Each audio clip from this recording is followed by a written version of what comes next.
Stock অবজারভারের পক্ষ থেকে সবাইকে শুভেচ্ছা জানাই। বন্ধুরা, আশা করি সবাই ভালো আছেন। আজ আমরা ৩টি স্টক পিক করেছি: জেএমআই হসপিটাল, বিপিএমএল এবং আলিফ ইন্ডাস্ট্রিজ লিমিটেড।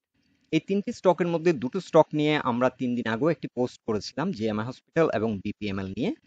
এই ৩টি স্টকের মধ্যে বর্তমানে ব্রেকআউট ট্রেড করার একটা অপরচুনিটি ক্রিয়েট হয়েছে কিংবা ক্রিয়েট হতে যাচ্ছে। সো যারা ব্রেকআউট ট্রেডার কিংবা যারা ট্রেডিং করতে পছন্দ করেন, আজকের আলোচনাটি আপনাদের জন্য অনেক হেল্পফুল হবে।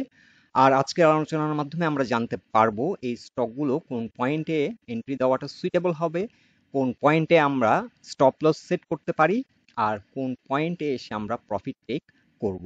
সো এই বিষয়গুলো আজকের আলোচনার মাধ্যমে আমরা আপনাদেরকে তুলে ধরবো। সো বন্ধুরা, আলোচনাটি শেষ পর্যন্ত শুনতে থাকুন।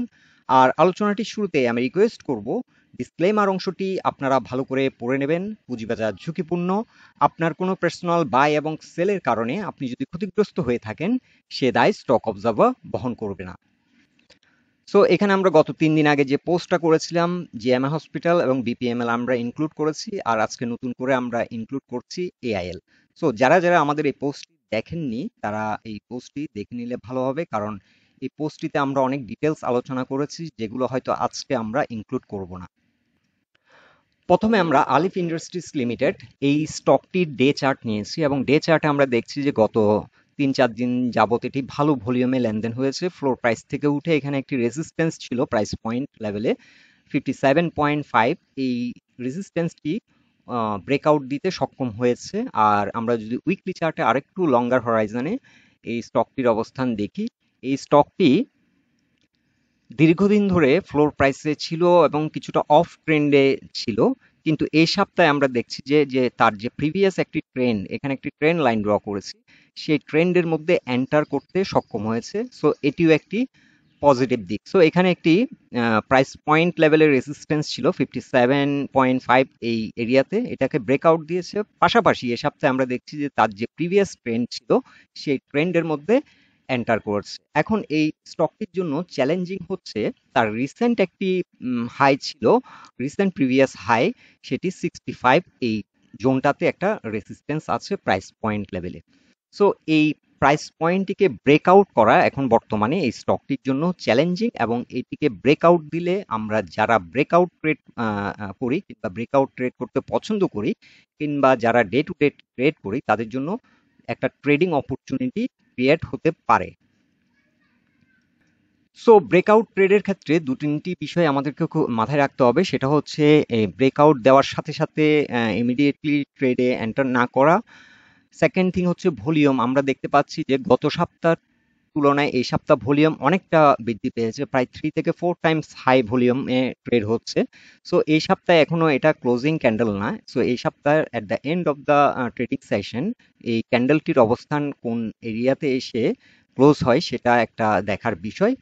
আরেকটা বিষয় হচ্ছে ব্রেকআউট দেওয়ার অ্যাটলিস্ট ২-৩ দিন একটু অবজার্ভ করতে হয়। আর ব্রেকআউট এখানে আমরা দেখছি যে 66 একটু স্ট্রং হওয়ার পর আমরা যদি এন্ট্রি দিই, অ্যাটলিস্ট বেটার যে আমরা 67 প্লাসে গিয়ে এন্ট্রি দিলেও অনেক বেটার, কারণ তখন অনেকটা স্ট্রং হবে এবং মোমেন্টাম আমরা বুঝতে পারবো যে কতটা মোমেন্টাম স্টকটা রাখছে। অনেক সময় ফলস একটা ব্রেকআউট দিয়ে দেখা যায় যে এটা একটা ব্রেকডাউন করে, কিন্তু আমাদের এখানে যে অসুবিধাটা ব্রেকআউট ট্রেড নেওয়ার জন্য, সেক্ষেত্রে আমাদের ২-৩ সময় লেগে যায়। সো আমরা যদি ইমিডিয়েট একটা ট্রেডে এন্টার করি, আমরা যদি এটা দেখি যে এটা আবার ব্রেকডাউন করছে, আমরা কিন্তু ট্রেড থেকে চাইলে আর এক্সিট নিতে পারি না, কারণ আমাদের এখানে ২-৩ সময় লাগে। সো এই কারণেই আমাদের দেশে ব্রেকআউট ট্রেড নেওয়া একটু চ্যালেঞ্জিং হয়ে দাঁড়ায়।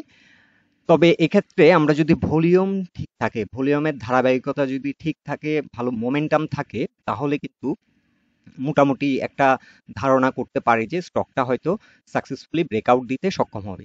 সো এক্ষেত্রে 66 প্লাসে স্ট্রং হওয়ার পর এন্ট্রি দিলে, কিংবা 67-এ এসে আমরা যদি এন্ট্রি দিই, যদি দেখি যে ভলিউম ঠিক আছে, এটা স্ট্রং হয়ে যাচ্ছে, তখন এন্ট্রি দিলে আমাদের জন্য অনেকটা সেফ বলে মনে করছি। তারপরও ক্যাপিটাল মার্কেটে ট্রেডিং করাটা অনেক ঝুঁকিপূর্ণ, আপনারা বুঝে শুনে ট্রেড নেবেন।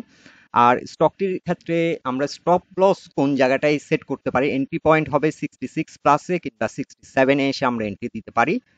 আর স্টপ লস হবে এই স্টকটি এখন আমরা যে এই ট্রেন লাইনটি ড্র করেছি, যেহেতু এটি সাকসেসফুলি ট্রেন লাইনের মধ্যে এন্টার করতে সক্ষম হয়েছে, এখন এই ট্রেন লাইনটি প্রথম সাপোর্ট হিসেবে কাজ করবে। এটি যখন যদি কোনো কারণে এটা রিজেকশন হয়, এই ট্রেন লাইন বরাবর এসে সাপোর্ট নিবে, আর ট্রেন লাইন থেকে বেরিয়ে গেলে আমরা চাইলে স্টপ লস সেট করতে পারি, অথবা আমরা একটু ওয়েট করতে পারি যে স্টকটা কামব্যাক করে কিনা। আর সবচেয়ে এখানে ইম্পর্টেন্ট হচ্ছে ট্রেন লাইনের বাইরে যদি চলে যায় তাহলে স্টপ লস নিয়ে নেওয়াটা একটু ভালো হয়, স্টপ লস নিয়ে নিলে। আর এক্ষেত্রে সাপোর্ট হবে 60, ফার্স্ট হাফ সাপোর্টটি 60, প্রথম ট্রেন লাইন বরাবর সাপোর্ট হবে, সো সেকেন্ড সাপোর্টটা আমরা ধরতে পারি 60 এই জোনটাতে এসে স্টকটি আবার সাপোর্ট নিবে।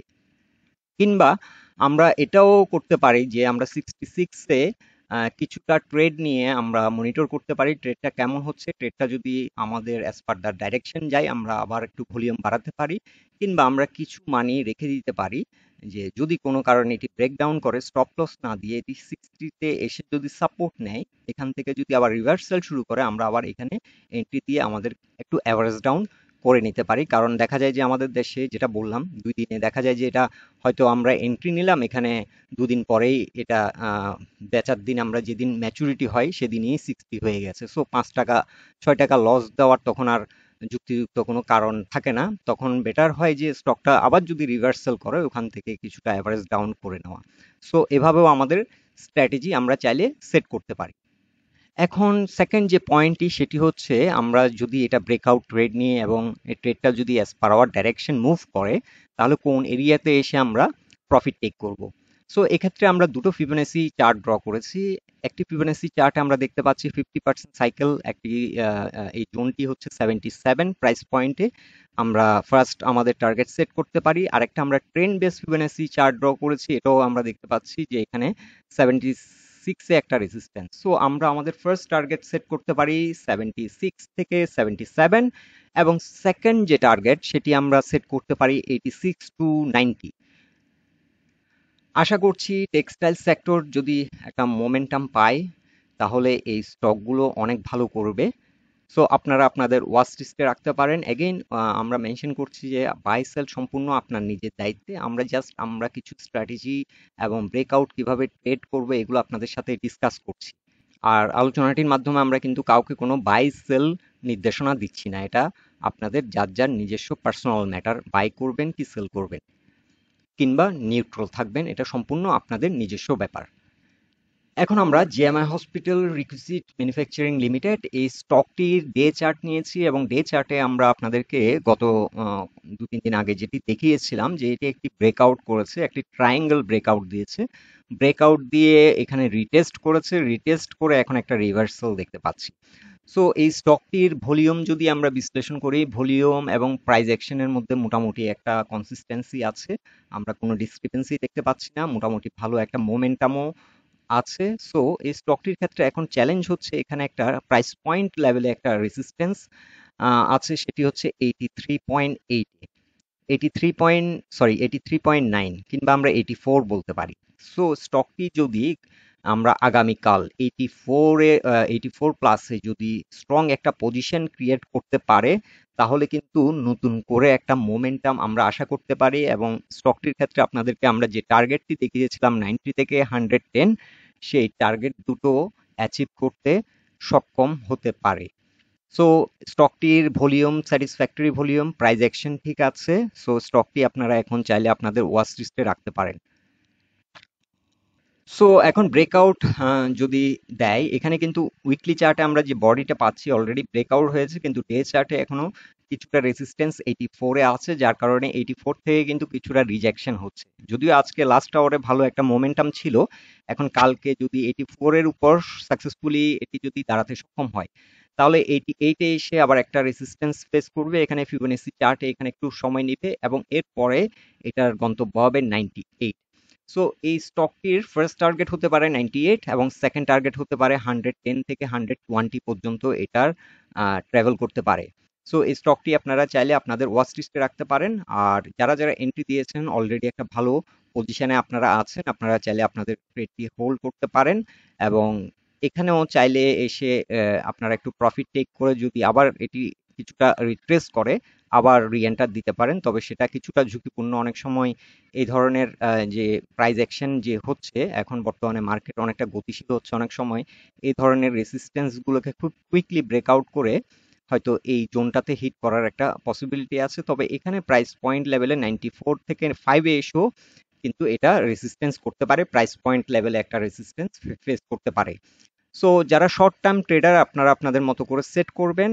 আর যারা একটু সময় নিয়ে ট্রেড করেন, আপনারা ফার্স্ট টার্গেট সেট করতে পারেন 98 থেকে 100, এবং সেকেন্ড টার্গেট আপনারা সেট করতে পারেন 120 পর্যন্ত, 110 থেকে 120। এখানে এই রেসিস্ট্যান্স পয়েন্টগুলো আপনারা চাইলে নোট করে নিতে পারেন। আর স্টপ লসের ক্ষেত্রে এখন স্টকটি যে প্রাইস পয়েন্টে আছে, এখানে হয়তো স্টপ লসটা খুব বেশি ইম্পর্টেন্ট না, কারণ এটি কিন্তু একটা সাইডওয়ে মুভমেন্টের মধ্যে আছে। অনেকে আমরা যারা মেনশন করেছি 80 জোনে এন্ট্রি দিয়েছেন। সো এক্ষেত্রে হয়তো স্টপ লসটা খুব একটা ইম্পর্টেন্ট বিষয় না, কিন্তু যখন একটা স্টক স্ট্রং র্যালির মধ্যে থাকে, অনেক প্রাইস অ্যাকশন হয়, তখন গিয়ে স্টপ লসটা অনেক বেশি ইম্পর্টেন্ট হয়ে দাঁড়ায়। সো এক্ষেত্রে আপনারা কিছুটা এন্ট্রি নিতে পারেন। যদি দেখেন যে ট্রেডটা আপনার এগেনিস্টে যাচ্ছে, তখন আবার নিচ থেকে কিছু বাই দিয়ে এভারেজ ডাউন করে নিতে পারেন।